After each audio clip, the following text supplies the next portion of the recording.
Steel plant ప్రమాదం తర్వాత నాణ్యతపై అనుమానపు మేఘాలు కమ్ముకున్నాయి.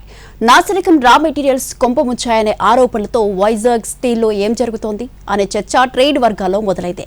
ఇప్పటికే నాణ్యతా ప్రమాణాల్లో రాజీ పడుతున్నారనే అనుమానాల మధ్య ఇప్పుడు మార్కెట్లో అమ్మకాల ప్రభావితం అయ్యే ప్రమాదం ఉందన్న ఆందోళన పెరుగుతోంది.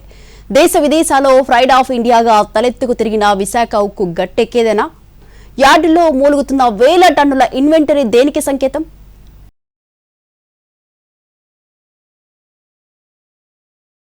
విశాఖ ఉక్కు ఇదో పరిశ్రమ కాదు, తెలుగు ప్రజలకు ఉన్న అటాచ్మెంట్. హక్కుగా పోరాడి సాధించుకున్న పరిశ్రమ 40 ఏళ్ల అభివృద్ధికి నిదర్శనం. నాణ్యత పునాదులపై దేశీయ స్టీల్ ఇండస్ట్రీలో ఓ వెలుగు వెలిగింది. నవరత్న కంపెనీగా దేశంలో జరిగిన ప్రతి ప్రాజెక్టులోనూ వైజాగ్ స్టీల్ మార్క్ ఉంటుంది. Polavaram project, statue of unity, parliament, metro rail projects ఇలా ఒకటి కాదు, రెండు కాదు. దేశం గర్వంగా చెప్పుకునే ప్రతి సందర్భంలోనూ ఉక్కు ఉనికి కనిపిస్తుంది. కారణం నమ్మకం ఒక్కటే. మిగిలిన ప్రైవేటు కంపెనీల దగ్గర ధర తక్కువే అయినా అక్కడ కొనుగోళ్లకు ముందుకు రారు. అదే విశాఖ స్టీల్ ఉత్పత్తి బ్రాండ్ పడితే చాలు, ₹1 ఎక్కువైనా వెనక్కి తగ్గరు. అంతర్జాతీయ స్థాయిలో పోటీ నడుస్తున్న తరుణంలో కాలం చెల్లిన సాంకేతికత, ఇతర ఇబ్బందులు తలెత్తుతున్న ప్రమాదాలతో ప్రాణాలు పోయిన 100 కోట్ల నష్టం వాటిల్లిన మార్కెట్లో వైజాగ్ స్టీల్ తిరుగులేని ఆధిపత్యం ప్రదర్శించింది. కార్పొరేట్ స్టీల్ ఇండస్ట్రీల నుంచి పోటీ కనిపించినా నమ్మకం అనే దృక్పథంలో మార్పు రాలేదు. ఫలితంగానే మూసివేత దశలో ఉన్న పరిశ్రమకు కేంద్రం 11,440 కోట్ల ఆర్థిక ప్యాకేజ్ ప్రకటించింది. వార్షిక ఉత్పత్తి సామర్థ్యం 7 మిలియన్ టన్నులు కాగా ఎక్విప్మెంట్ టెక్నాలజీ ప్రకారం ఉద్యోగుల సంఖ్య సుమారు 15,000 ఉండాలి. కానీ ఇప్పుడు అంతా కలిపి 9,000 మంది మాత్రమే ఉన్నారు. మరోవైపు నిర్వహణ లోపం వల్ల అనేక విభాగాలు పూర్తి సామర్థ్యంతో నడపలేకపోతున్నారు. ముడి పదార్థాల కొరత ఉంది.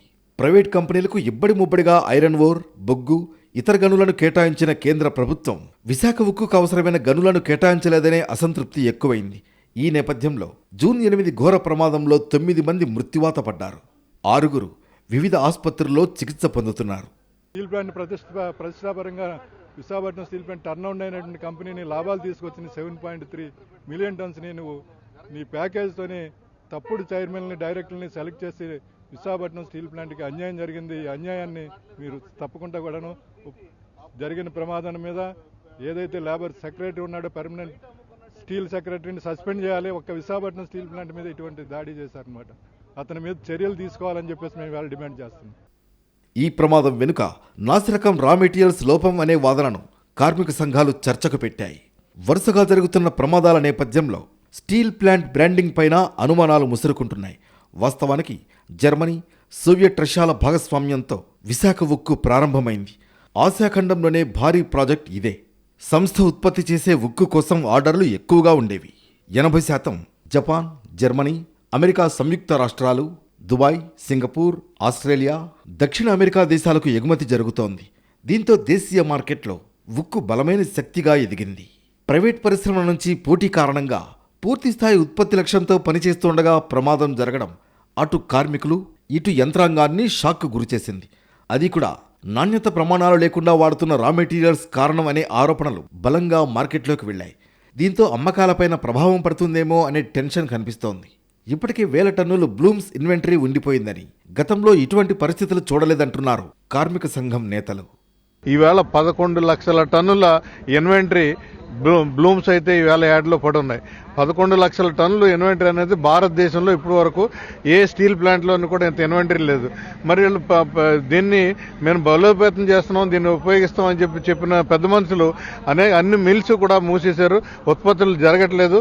బిలెట్స్ పెట్టి ఆ బ్లూమ్స్ బిలెట్ని బయటకు అమ్ముకున్నట్టయితే టన్నుకి 15,000 నుంచి 20,000 నష్టం వచ్చే పరిస్థితి ఉంది. ఇది కారు చౌకగా వీళ్ళకి కావాల్సిన కంపెనీలకు దగ్గరలో ఉన్నటువంటి చిన్న చిత్తక కంపెనీలకు అమ్ముకోవడానికి ప్రయత్నాలు చేస్తున్నారు. స్టీల్ ఇండస్ట్రీలో పోటీతత్వం ఎక్కువ. దేశ విదేశీ కాలమాన పరిస్థితులు, ప్రభుత్వాల నిర్ణయాలు ప్రభావితం చేస్తూ ఉంటాయి. ఈ క్రమంలో ఒక్కోసారి స్టీల్ ధరల్లో ఒడిదుడుకులు సహజమే. ఇరాన్ యుద్ధం నాటి సుదీర్ఘ పరిస్థితులు ఎక్కువ కాలం ఉండిపోయినప్పుడు ఉక్కు ఎగుమతులు ప్రశ్నార్థకమవుతాయి. ఈ సమయంలో ప్రైవేట్ ఇండస్ట్రీలు ప్రాధాన్యత పెంచుకుంటుండగా RINL మాత్రం అప్గ్రేడేషన్ కోసం ఎదురు చూస్తోంది. ఉత్పత్తి లక్ష్యాలను సాధించడానికి పరోక్షంగా నష్టాలు పెంచుతున్నారు. ఆ దిశగా జరుగుతున్న పరిణామాలను మార్కెట్లు దగ్గరగా పరిశీలిస్తున్నాయి. రా మెటీరియల్లో నాణ్యతపై అనుమానాలు వ్యక్తమవుతున్న వేళ విశాఖ ఉక్కు ఎంత గట్టిది అనే చర్చ జరుగుతోంది. స్టీల్ ప్లాంట్లో ఒకప్పటి నిర్వహణ సామర్థ్యం, సమర్థవంతమైన యాజమాన్యం చాలా కాలం పాటు ఇబ్బందికరంగానే మారింది. కేంద్ర ప్రభుత్వం స్ట్రాటజిక్ సేల్ ప్రకటించక ముందు ఆ తర్వాతి పరిణామాలకు చాలా వ్యత్యాసం ఉంది. సరిగ్గా ఇక్కడి నుంచి కొత్త ఆరోపణలు తెరపైకొచ్చాయి. రోజుకు 19,000 టన్నుల హాట్ మెటల్ ఉత్పత్తి చేయాలని లక్ష్యంగా నిర్దేశించి ఆ ప్రకారం అన్ని విభాగాలను నడిపిస్తున్నారు. బ్లాస్ట్ ఫర్నేస్ల ద్వారా వచ్చే హాట్ మెటల్ను స్టీల్గా మార్చడానికి ఎస్ఎంఎస్ విభాగానికి పంపిస్తారు. అక్కడ సాంకేతిక సమస్యలు ఉండడం వల్ల పూర్తి స్థాయిలో హాట్ మెటల్ను స్టీల్గా మార్చలేకపోతున్నారు. అలా చేయలేని పక్షంలో ముందుగానే రూపొందించుకున్న ప్రణాళిక ప్రకారం కొంత హాట్ మెటల్ను అచ్చులుగా పోసి పిగ్ ఐరన్గా మారుస్తారు. వాటిని సెకండరీ స్టీల్ కంపెనీలు కొనుగోలు చేస్తాయి. అలాంటి ప్రణాళిక లేనప్పుడు హాట్ మెటల్ను నిల్వ చేసుకునే అవకాశం లేక నేలపై పారబోస్తారు. దాన్ని పూల్డ్ ఐరన్గా వ్యవహరిస్తారు. దీన్ని తుక్కు కింద అతి తక్కువ ధరకు స్క్రాప్ విక్రేతలకు అమ్మేస్తారు. ఎస్ఎంఎస్లో ప్రాసెస్ చేస్తే వచ్చే స్టీల్కు టన్నుకు 50,000 వస్తుంది. అదే పూల్డ్ ఐరన్గా మారిస్తే 5,000కు మించి రాదు.